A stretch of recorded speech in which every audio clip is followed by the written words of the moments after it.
So many, so many horror stories. Um, you would, I'm sure you guys in your audience has heard a lot of them where you take in a tenant. Okay, this is probably the worst one. We have a 36 unit, South Side. I think it's Washington Heights. So it's in the 90s, 91st Street. And it's a mixed use building. So we got stores on the first floor and 28 or so apartments on the second and the third floor. Tenant moves in with a voucher. Tenant's background's completely fine, has kids. Boyfriend moves in.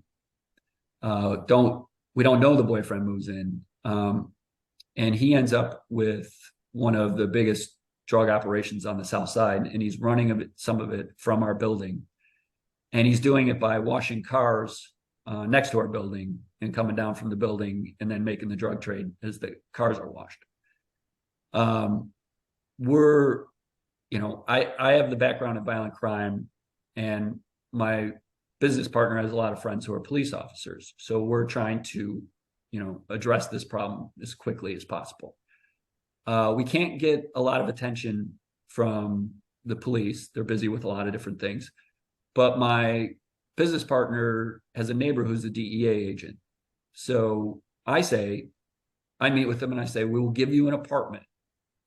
You can surveil everything that goes on. We'll send food.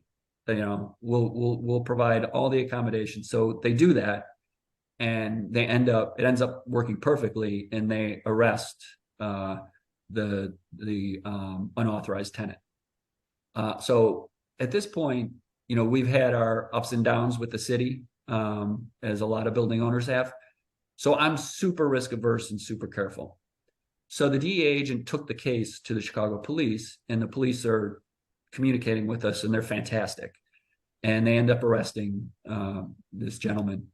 So I asked the police for a thank you letter to us for everything that we did. And they're like, sure. So the sergeant writes me this fantastic full-page letter of everything that we did, and I just put it in a file. Within a year, we get sued by the city for having drug dealing in our building. And we're brought into the Daily Center with a 20-page complaint that it was our fault for mismanagement of the building. Well, I just show the letter to the judge and he dismisses the case. So you definitely have to think ahead with a lot of the pitfalls on the south and west side that you're going to run into. And it can be very. No, you really think of that specific circumstance happening when you asked for that letter? Like, is that really where you're going with that? No, but I just knew that when there's criminal activity around a building, the city's going to pile up the violations.